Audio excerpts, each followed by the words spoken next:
اللہ وحدہ لا شریک نے 15ویں پارہ کی ان 2 آیات میں جو میں نے آپ کے سامنے تلاوت کی ہیں 2 بڑے ہی عظیم ترین فیصلوں کی طرف ہماری توجہ دلائی ہے۔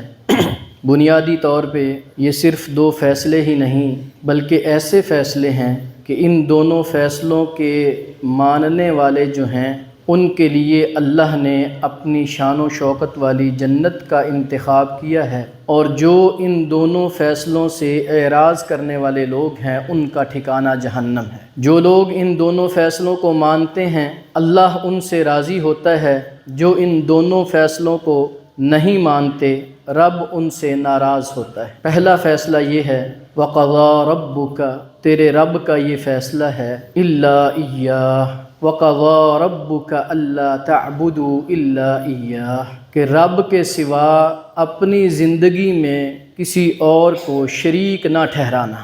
جس طرح کہ سیدنا ابو درداء رضی اللہ عنہ بیان کرتے ہیں کہ اللہ کے نبی صلی اللہ علیہ وسلم نے مجھے وصیت کی، اوصانی خلیلی اللہ تشرک باللہ شیئا، رب کے ساتھ کسی چیز کو بھی شریک مت ٹھہرانا۔ وَإِن قُطِعْتَ او حرقت، اگرچہ تیرے ٹکڑے ٹکڑے کر دیے جائیں، تجھے جلا دیا جائے، اللہ کے ساتھ کسی کو شریک نہ ٹھہرانا۔ ولا تترک صلاۃ مکتوبۃ متعمدا، اور فرض نماز کسی صورت بھی مت چھوڑنا جان بوجھ کر۔ اسی طرح اللہ کا یہ فیصلہ ہے کہ رب کے ساتھ کسی کو شریک نہیں ٹھہرانا۔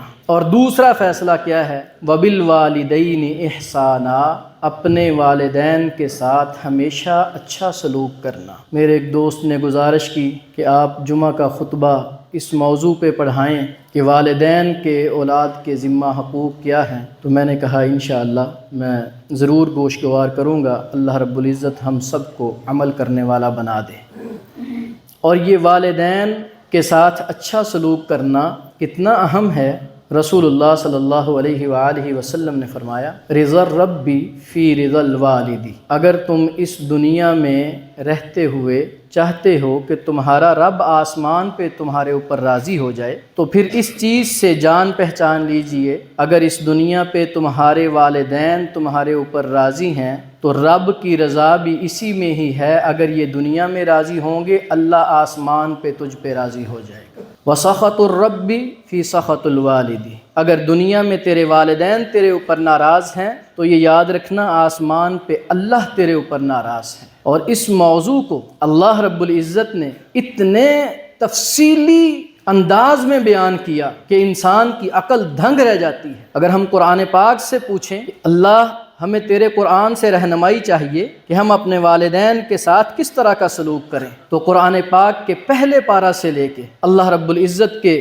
قرآن کے آخری پارہ تک ہر جگہ سے ہمیں رہنمائی ملتی ہے۔ سب سے پہلے اللہ رب العزت فرماتے ہیں، سورۃ البقرہ ہے، اس کی آیت نمبر 83 ہے، پہلا پارہ ہے، وَإِذْ أَخَذْنَا مِيثَاقَ بَنِي إِسْرَائِيلَ لَا تَعْبُدُونَ إِلَّا اللَّهَ وَبِالْوَالِدَيْنِ إِحْسَانًا۔ بیٹا توجہ سے سنیے گا، بڑی قیمتی باتیں ہیں آپ کے لیے بھی۔ پہلا پارہ ہے، سورۃ البقرہ ہے، اس کی آیت نمبر 83 ہے۔ اللہ رب العزت نے ہمیں ایک ہمارا کیا ہوا وہ وعدہ جو ہم عالم ارواح میں کر کے آئے ہیں وہ یاد کروایا ہے کہ اللہ نے تم سے ایک وعدہ لیا تھا لا تعبدون الا اللہ، کہ رب کے ساتھ کسی کو شریک نہ ٹھہرانا، وبالوالدین احسانا، اور اپنے والدین کے ساتھ ہمیشہ نیکی کرنا، احسان کرنا، اچھا سلوک کرنا ان کے ساتھ۔ تھوڑا سا آگے چلیے تو پارہ ہے 5واں، سورۃ النساء کی یہ آیت نمبر 36 ہے۔ اللہ رب العزت فرماتے ہیں وَاعْبُدُوا اللَّهَ وَلَا تُشْرِكُوا بِهِ شَيْئًا وَبِالْوَالِدَيْنِ إِحْسَانًا، لوگو اللہ کی ہی عبادت کرنا، اس کے ساتھ کسی کو شریک نہ ٹھہرانا، اور اپنے والدین کے ساتھ ہمیشہ اچھا سلوک کرنا۔ تھوڑا سا اور آگے چلیں گے تو یہ پارہ 8واں ہے، سورہ انعام ہے، اس کی آیت نمبر 151 ہے۔ اللہ رب العزت فرماتے ہیں اے میرے پیارے نبی صلی اللہ علیہ وسلم، آپ ان لوگوں کو فرما دیجئے قُلْ تَعَالَوْا أَتْلُ مَا حَرَّمَ رَبُّكُمْ عَلَيْكُمْ، آپ توجہ سے سنیے، میں تمہارے لیے اللہ کی طرف سے وہ چیز تمہارے اوپر تلاوت کر رہا ہوں، وہ تمہیں سمجھا رہا ہوں جو اللہ نے تمہارے اوپر حرام قرار دے دی ہے۔ حرم ربکم علیکم، اللہ نے تمہارے لیے حرام کر دیا ہے، اللہ تشرکوا بہ شیئا وبالوالدین احسانا، اپنے رب کے ساتھ کسی غیر کو شریک ٹھہرانا بھی حرام ہے اور والدین کی نافرمانی بھی اللہ نے حرام قرار دے دی۔ تھوڑا سا اور آگے چلیے تو پھر 15واں پارہ آ جاتا ہے، وہی 2 آیات، ان کو تفصیلی میں آخر میں بیان کروں گا۔ اللہ رب العزت فرماتے ہیں وَقَضَىٰ رَبُّكَ أَلَّا تَعْبُدُوا إِلَّا إِيَّاهُ وَبِالْوَالِدَيْنِ إِحْسَانًا۔ اب 15ویں پارے میں اللہ نے فیصلہ سنایا ہے، رب کا اسلوب اور اللہ رب العزت کا انداز، طور طریقہ، اس کو ذرا سمجھنے کی کوشش کیجئے۔ کبھی عالم ارواح میں وعدہ لیا، کبھی اس کی تاکید کی، کبھی اس کی حرمت بیان کر دی، اور پھر ایک کائنات کی سپریم طاقت نے اپنا فیصلہ سنا دیا کہ رب کے ساتھ کسی کو شریک بھی نہ ٹھہرانا اور اپنے والدین کے ساتھ ہمیشہ اچھا سلوک کرنا۔ انہی آیات میں اس فیصلے کی آگے تفصیل موجود ہے، انشاءاللہ آخر میں بیان کرتا ہوں۔ پھر 16واں پارہ آ گیا، پھر اللہ نے مثالیں دینا شروع کر دیں اپنے انبیاء کرام علیہم السلام کہ صرف تمہارے اوپر نہیں، میرے پہلے جو انبیاء کرام تھے ان کے لیے بھی میرا یہی فیصلہ تھا، اور وہ بھی اپنے والدین کے ساتھ اچھا سلوک کرتے رہے ہیں۔ کہیں یحییٰ علیہ السلام کی مثال بیان کی، یا یحییٰ خذ الکتاب بقوہ، 16واں پارہ ہے، سورہ مریم ہے، آیت نمبر 14 سے شروع ہو رہا ہے، یا یحییٰ خذ الکتاب بقوہ وآتیناہ الحکم صبیا وحنانا من لدنا وزکاة وکان تقیا وبرا بوالدیہ۔ یحییٰ علیہ السلام کیا کہہ رہے ہیں؟ اللہ، میں اپنے والدین کے ساتھ ہمیشہ اچھا سلوک کروں گا، ان کے ساتھ نیکی کرتا رہوں گا۔ اسی 16ویں پارہ میں پھر سیدنا عیسیٰ علیہ السلام کی اللہ نے مثال بیان کی۔ عیسیٰ علیہ السلام کے والد تو تھے ہی نہیں نا، تو صرف والدہ تھیں، تو عیسیٰ علیہ السلام کیا کہہ رہے ہیں؟ وَبَرًّا بِوَالِدَتِي، اللہ میں اپنی والدہ محترمہ کے ساتھ ہمیشہ اچھا سلوک کروں۔ تھوڑا سا اور آگے چلیے، اللہ رب العزت 21ویں پارہ میں سورہ لقمان کی آیت نمبر 14 ہے، اللہ فرماتے ہیں لوگو، اللہ نے اس دنیا میں تمہیں پیدا کیا، بڑی نعمتوں سے نوازا، اب تمہارا کام یہ ہے انشکر لی وَلِوَالِدَيْكَ، اس کائنات میں رہتے ہوئے تم اپنے اللہ کا بھی شکریہ ادا کرو اور اپنے والدین کا بھی شکریہ ادا کرو۔ کیا حسن اور خوبصورتی ہے رب کی اس کلام میں کہ اہم مسئلہ ہے توحید اور شرک کا، اس کے ساتھ ہی جوڑا ہوا ہے والدین کو۔ اللہ سمجھانا چاہتے ہیں، اللہ کی نامانی، رب کے ساتھ شرک کیا تو بھی جہنم میں چلے جاؤ گے، والدین کو ناراض کیا تب بھی جہنم میں چلے جاؤ گے۔ جتنا اہم مسئلہ اللہ کی توحید ہے، اللہ نے سمجھانے کے لیے اپنا اسلوب، انداز ایسا رکھا ہے کہ ہمیں سمجھ آ جائے کہ والدین کی خدمت، اطاعت، ان کے ساتھ نیکی، اچھا سلوک کرنا بھی اتنا ہی اہم مسئلہ ہے۔ تھوڑا سا اور آگے چلیے، سورہ عنکبوت ہے، اس کی آیت نمبر 8 ہے، اللہ رب العزت نے اب وصیت کی ہے، وَوَصَّيْنَا الْإِنسَانَ بِوَالِدَيْهِ حُسْنًا۔ اے انسان، اللہ تجھے وصیت کر رہا ہے کہ اپنے والدین کے ساتھ ہمیشہ اچھا سلوک کرنا، اچھا برتاؤ کرنا۔ پھر 26واں پارہ اگر ہم دیکھیں گے تو وہاں الفاظ ہیں وَوَصَّيْنَا الْإِنسَانَ بِوَالِدَيْهِ إِحْسَانًا۔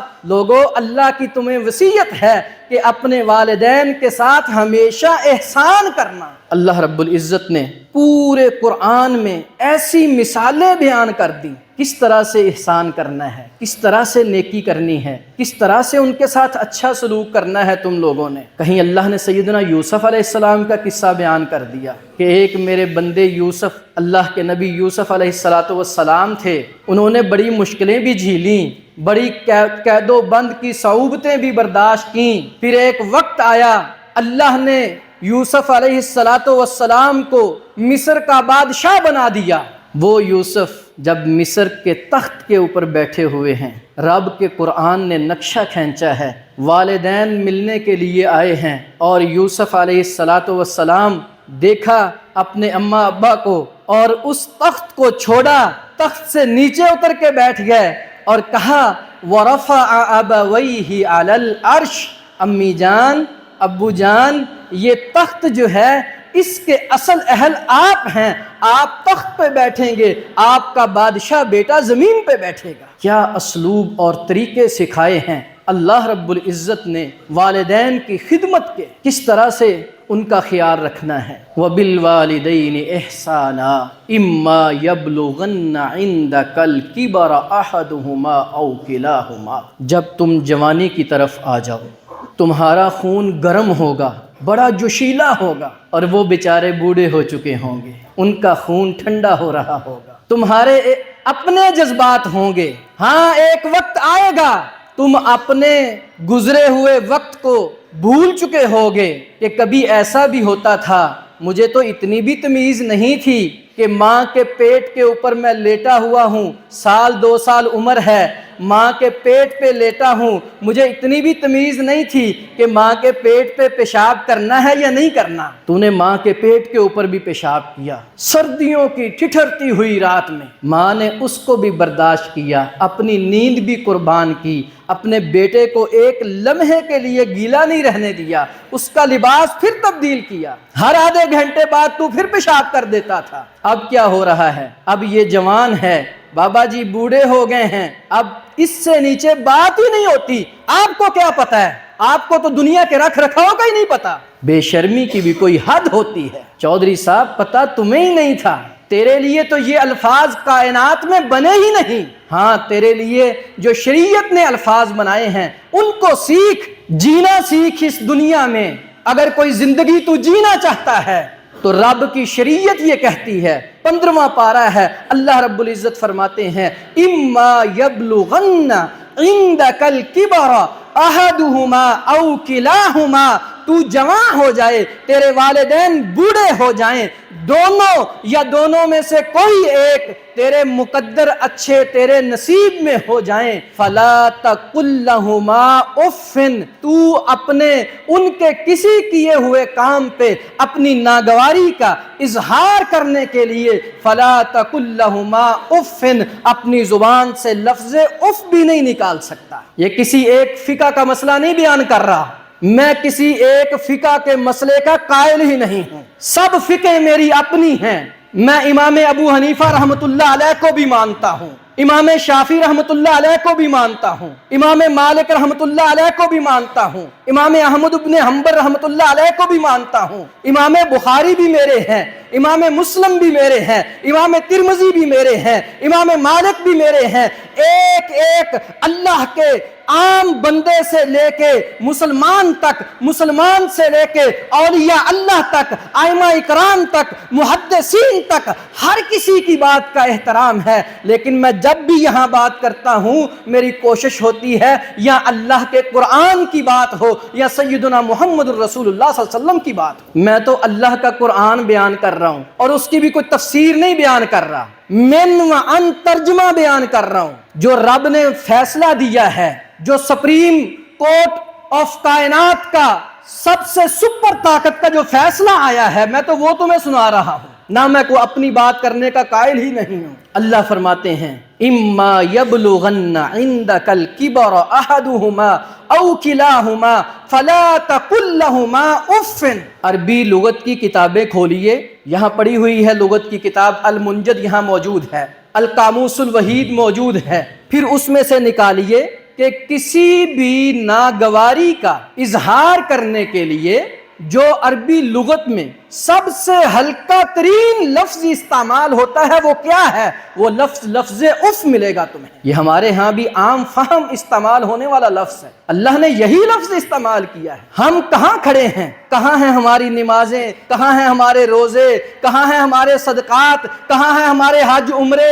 کہاں ہیں ہماری بڑی بڑی عبادتیں ریاستیں؟ وہاں اللہ کا ولی جریج صحیح البخاری میں وہ واقعہ موجود ہے، رب کا ولی، اعلیٰ درجے کا ولی جریج، اور نافرمانی کس لیول کی ہوئی ہے، ادھر اللہ کا ولی رب کی نماز پڑھ رہا ہے، نفل نوافل پڑھ رہا ہے، ادھر ماں آواز دے رہی ہے، رب کا ولی تھوڑا ششو پنج میں ہو گیا کہ میں ماں کی آواز کو سنوں، اس کا جواب دوں، یا رب کی نماز پڑھتا رہوں؟ فیصلہ یہ لے لیا کہ رب کی نماز پڑھتا رہوں۔ تاخیر ہو گئی، ایک بار بلایا ماں نے نہیں آیا، دوسری بار بلایا نہیں آیا، تیسری بار بلایا نہیں آیا، ماں کی زبان سے بے ساختہ الفاظ نکل گئے۔ نہ جانے وہ بیچاری کتنی اس ٹائم اس کو بیٹے کی ضرورت تھی، بے ساختہ الفاظ نکل گئے، اس وقت تک تجھے موت نہ آئے جب تک تو کسی فحشہ کا منہ نہ دیکھ۔ میں اپنے والدین سے بھی مؤدبانہ گزارش کرتا ہوں، اولاد کو کسی حالت میں بھی کبھی بھی بد دعا نہ دینا۔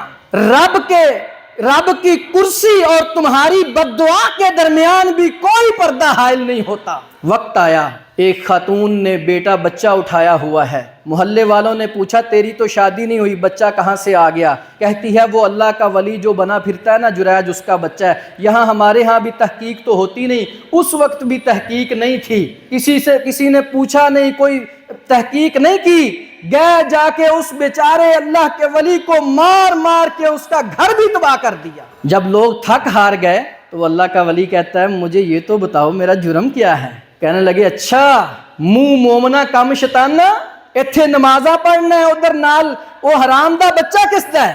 کہنے لگے وہ بچہ کدھر ہے، اس کو لائیے نا، اس بچے سے ہی پوچھ لیتے ہیں۔ لوگ کہتے ہیں کبھی کوئی ماں کی گود میں بھی بچہ بول رہا ہے؟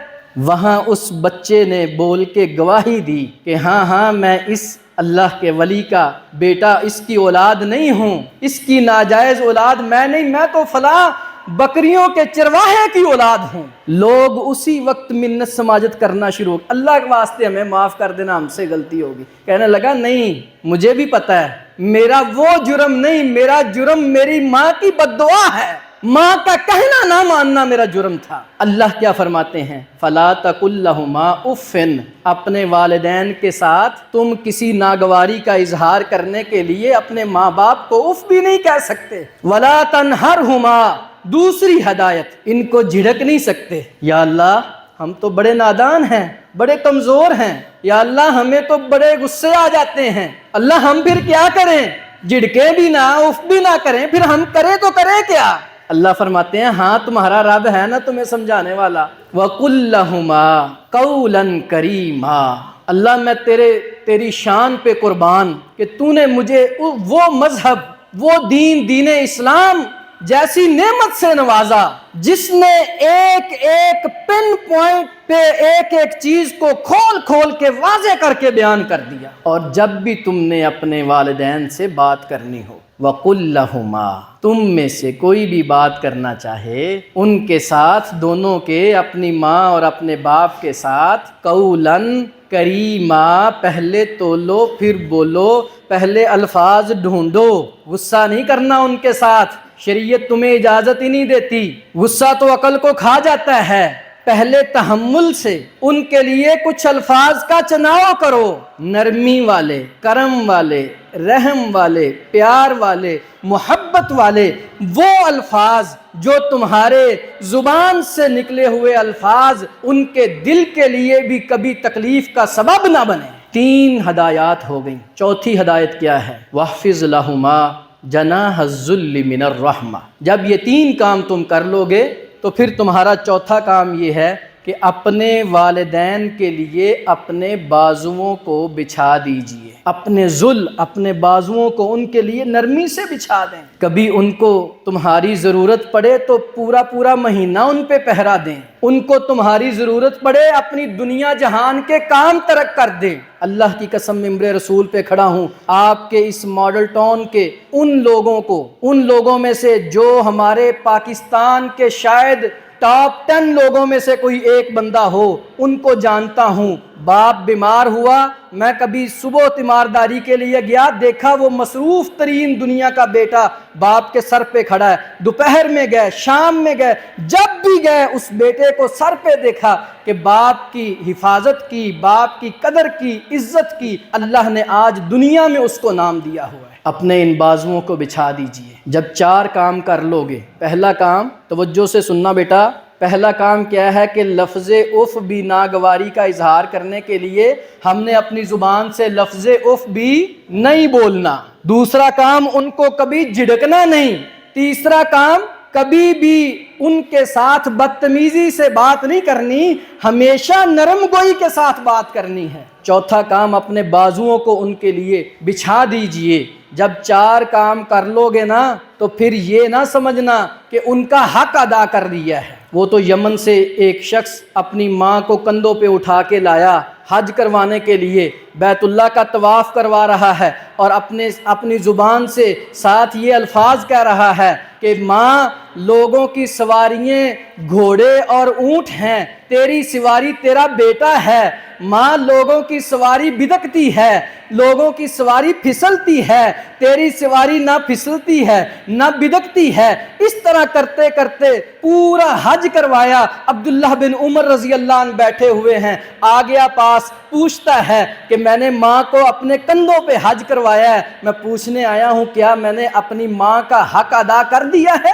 عبداللہ بن عمر رضی اللہ عنہ بیان کرتے ہیں، کیا پوچھنے آ گئے ہو؟ ساری زندگی کے حق کی بات کرتے ہو۔ جب تیری پیدائش کا وقت تھا، زندگی اور موت کی تیری ماں کی وہ کشمکش تھی، اس وقت جو ان لمحات میں تیری والدہ نے جو تکلیف برداشت کرتے ہوئے ٹھنڈی سانس لی تھی، ابھی تو اس کا حق بھی ادا نہیں کر سکا۔ کہاں کھڑے ہیں ہم؟ ان کے حق ادا نہیں ہو سکتے۔ جب 4 کام کر لو گے پھر شریعت یہ کہتی ہے 5واں کام پھر یہ کر لینا، اپنے ہاتھوں کو اٹھانا، آسمان کی طرف چہرہ کر لینا اور پھر کہنا رب ارحمہما کما ربیانی صغیرا۔ اللہ، اس زندگی میں اس دنیا میں رہتے ہوئے ہم ان کا حق ادا نہیں کر سکے، اللہ نہ کر سکتے ہی ہیں، ہم نے اپنی کچھ کوشش کی ہے، اللہ ہم دعا کرتے ہیں رب ارحمہما، اللہ تو ہمارے والدین پہ اس طرح رحم کر کما ربیانی صغیرا، جس طرح ہم چھوٹے چھوٹے ہوتے تھے وہ ہم پہ رحم کیا کرتے تھے۔ وقت کم ہے، باتیں بہت ہیں ابھی کرنے والی، اللہ نے موقع دیا، انشاءاللہ پھر کسی وقت کریں گے۔ آج کے جمعۃ المبارک کا خطبہ یہی اس کا لب لباب ہے کہ اللہ کی رضا کے لیے میرے بھائیوں، اگر اس کائنات میں دنیا میں بھی عزت چاہتے ہو، آخرت میں بھی عزت چاہتے ہو، اگر چاہتے ہو کہ تمہارا رب تمہارے اوپر راضی ہو جائے، اگر چاہتے ہو کہ تمہاری یہ دنیا بھی سنہری ہو جائے اور آخرت بھی جنت میں داخلہ مل جائے، اس کے لیے ضروری ہے کہ اپنے والدین کی عزت کر لیجئے، قدر کر لیجئے۔ والدین اگرچہ مشرک بھی ہوں، شریعت کیا کہتی ہے؟ وَإِن جَاهَدَاكَ عَلَىٰ أَن تُشْرِكَ بِي مَا لَيْسَ لَكَ بِهِ عِلْمٌ، سورہ لقمان ہے، 21واں پارہ ہے، اس کی 15 نمبر آیت ہے۔ اللہ رب العزت فرماتے ہیں ہاں ایک موقع ایسا ہے تمہارے والدین تمہیں یہ کہیں اللہ کے ساتھ کسی غیر کو شریک ٹھہرا دو، تمہارے والدین یہ کہیں رسول اللہ صلی اللہ علیہ وسلم کی سنت کی مخالفت کر کے بدعت کرو، پھر رب کہتا ہے فلا تطیعہما، اللہ اور اس کے رسول کے مقابلہ میں ان کی بات کو تسلیم نہ کرنا، لیکن ساتھ ہی پھر ہمیں تنبیہ کر دی فلا تطیعہما وصاحبہما فی الدنیا معروفا، لیکن پھر بھی دنیاوی معاملات میں ان کے ساتھ ہمیشہ اچھا برتاؤ کرنا، انہیں تکلیف مت دینا۔ ایک چھوٹی سی بات ضروری سمجھتا ہوں، ابراہیم علیہ السلام کے والد تھے کافر مشرک، ابراہیم علیہ السلام کو تکلیف اس بات کی ہی تھی کہ وہ اللہ کے غیر کے شرک کرتے تھے۔ ابراہیم علیہ السلام نے سمجھایا، نہیں سمجھے، آخرکار باپ نے گھر سے نکال دیا۔ ابراہیم علیہ السلام گھر سے جاتے ہوئے کیا کہہ رہے ہیں؟ قال سلام علیک ساستغفر لک ربی انہ کان بی حفیہ، ابو جان میں جا رہا ہوں، پھر بھی اللہ سے آپ کے لیے سلامتی کی دعا کرتا رہوں گا۔ مارا پیٹا، آگ میں پھینکا، گھر سے نکال دیا، جو کچھ ہوا سب کچھ کیا، لیکن کوئی کائنات کا کوئی مائی کا لال پوری شریعت مطہرہ سے ایک لفظ نہیں دکھا سکتا کہ ابراہیم علیہ السلام نے اپنے باپ کے سامنے کوئی ناگواری کا اظہار کرنے کے لیے لفظ اف بھی بولا ہو۔ پھر اللہ کا ایک اور بھی اللہ رب العزت کا طریقہ ہے، جیسی کرنی ویسی بھرنی۔ پھر اللہ نے ابراہیم علیہ السلام کو ایک بیٹا دیا، آخری عمر میں، جس کا نام اسماعیل تھا۔ بیٹا تھوڑا سا جوان ہوا، رات کو ایک خواب آئی، صبح ہوئی، ابراہیم علیہ السلام کہنے لگے انی اریٰ فی المنام انی اذبحک، بیٹا رات خواب میں نے دیکھا ہے کہ میں تجھے ذبح کر رہا ہوں۔ تو وہ بیٹا کیا کہتا ہے؟ یا ابت افعل ما تؤمر، ابو جان جو اللہ کا حکم آیا ہے نا آپ اسی طرح کر کے دکھا دیں۔ ستجدنی انشاء اللہ من الصابرین، کائنات کی سائنسیں یہاں فیل ہو جائیں گی، یہاں ہماری یہ جس کو ہم جدت کا نام دیا ہوا ہے ہم نے، یہ سب فیل ہو جائیں گے سسٹم نظام۔ اللہ نے چاہا تو ابو جان میں تمہیں آپ کو صبر کر کے دکھاؤں گا۔ پھر یہی بات ختم نہیں ہوئی، ابو جان نے انگلی سے لگایا، میدان منا میں لے گئے، وہاں آج بھی قربان گاہ موجود ہے، وہاں لے جا کے بیٹے کو لٹا لیا۔ اللہ کا قرآن کہتا ہے فَلَمَّا أَسْلَمَا وَتَلَّهُ لِلْجَبِينِ وَنَادَيْنَاهُ أَن يَا إِبْرَاهِيمُ قَدْ صَدَّقْتَ الرُّؤْيَا إِنَّا كَذَلِكَ نَجْزِي الْمُحْسِنِينَ، ابراہیم علیہ السلام نے اپنے خواب کو سچ کر کے دکھا دیا، اور بیٹے نے اپنی گردن پہ چھری چلوا کے بھی لفظ اف بھی نہیں کیا۔ یہ ہے فرما برداری والدین کی۔ اللہ رب العزت نے پھر اس بیٹے کو نوازا، سیدنا اسماعیل علیہ السلام کی پشت سے سیدنا محمد الرسول اللہ صلی اللہ علیہ وسلم کو پیدا کیا۔ آج ہمارا یہ جو ہمارے جتنے دشمنان ہیں نا یہود، ان کا ہمارا اصل تنازع کیا ہے؟ وہ کہتے ہیں کہ نبی آخر الزمان آنے چاہیے تھے اسحاق علیہ السلام کی نسل سے، اللہ نے بھیجے اسماعیل علیہ السلام کی نسل سے۔ میرے محترم بھائیوں، یہی سبق ہے کہ اپنی زندگی میں کبھی بھی اپنے والدین کی نافرمانی نہ کرنا۔ رب تمہیں اس دنیا میں بھی کبھی کسی جگہ پہ بھی اللہ تمہیں نیچا نہیں دکھائے گا، ہمیشہ تم ہی بلند و بالا رہو گے، اور آخرت میں بھی اللہ اپنی شان و شوکت والی جنت کا وارث بنا دے گا۔ وما توفیقی الا باللہ علیہ توکلت و الیہ انیب۔